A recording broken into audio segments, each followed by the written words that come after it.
What would you do if you discovered your wife wasn't just cheating, but doing it with a married man who thought he could get away with it? Most people might confront them. Some might walk away. Me?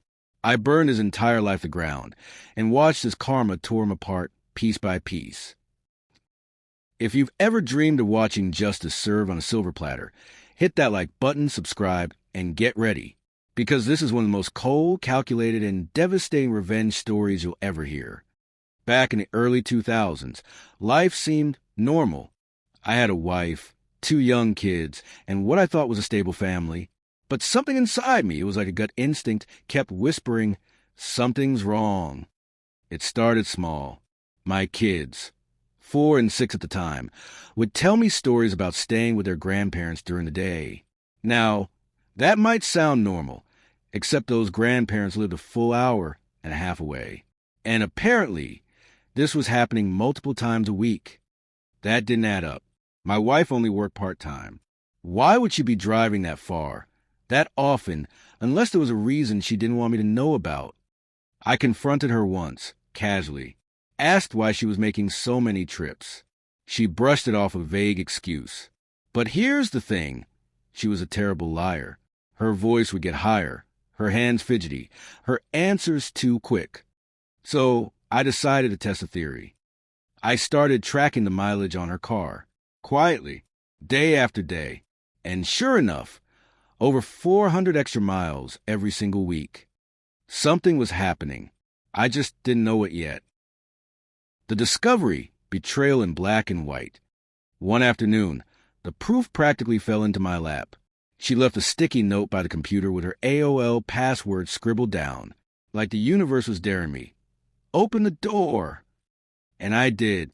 Logging into her emails felt like stepping into a nightmare. I found exchanges with her so-called best friend from college. Emails that didn't just confirm my suspicion. They painted the whole ugly picture. She was sleeping with her ex-boyfriend from high school. And the cherry on top? In those same emails, she mocked his wife, made fun of her for gaining weight after having kids. I remember my hands shaking as I printed those emails, each page a knife to the chest. Proof, undeniable, cold. But I wasn't going to just yell and scream. No, I needed more. I needed everything. I had a buddy on the police force, so I called him for advice. He referred me to a private investigator named Ron. Best decision I ever made. Ron was professional, ruthless, and thorough. I gave him the emails, the details, and sat back while he uncovered every last secret. And he delivered, with timestamps, photos, and a detailed log of her schedule.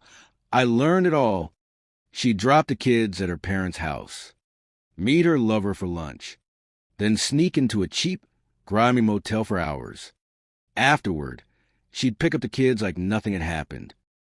Seeing the pictures of her with him was a special kind of hell, but I stayed calm, focused, because now I had the truth. Ron didn't just stop at tracking my wife. He dug into him. The other man, his name? Bob, married, father of 3, and get this, he was the VP of sales at his father-in-law's company. Translation, his cushy job and lifestyle existed because of his wife's family. I remember thinking, interesting, very interesting. At this stage, I made 2 phone calls, one to my lawyer, one to Ron. My lawyer prepared divorce papers, airtight and ready to go. Ron made extra copies of his investigation, neatly bound and organized. And then I set my trap. On a bright weekday morning, while my wife was at work, she was served with divorce papers, right at her desk. I wanted it public. I wanted her shocked. But that was just phase 1. At the exact same time, Ron was meeting with Bob's wife, hand-delivering every sordid detail, every photo, every proof of betrayal. She had no idea her loving husband was screwing around. I didn't know what she'd do with that information, but I had a feeling it was going to be explosive. And explosive it was. Bob's wife didn't just confront him. She nuked his life from orbit. She drained their joint bank account, took the kids and left, told her parents, Bob's boss, everything. And in an instant, his golden parachute was cut. He was fired, evicted from the very house his in-laws owned. But it didn't stop there. Their divorce spiraled into chaos. Court battles, screaming matches. At one point, Bob showed up at the house and got into a heated fight with his wife, so heated that her brother stepped in and broke his nose. Restraining orders followed, criminal charges, even jail time. By the time the dust settled, Bob had lost his family, his job, his home, his reputation, and even his freedom.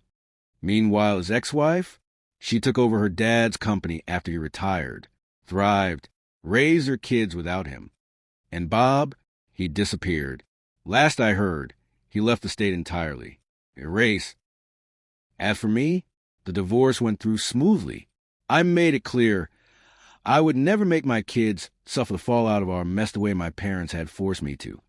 So I co-parented respectfully, never spoke to her unless it was about the kids. And when they became adults, I cut all ties. I don't hate her. She's nothing to me now except the mother of my children. But Bob got exactly what he deserved. He thought he could cheat with my wife, laugh at his own wife, and walk away untouched. Instead, he lost his marriage, his kids, his job, his home, and his dignity. Sometimes karma needs a little push, and I was more than happy to give it. Cheating doesn't just break hearts. It destroys lives. And when you build your life on lies, don't be surprised when all burns to ash. If this story gave you chills, smash that like button and tell us in the comments what's the most satisfying revenge you've ever seen. And don't forget to subscribe for more real stories where karma comes knocking harder than anyone expects.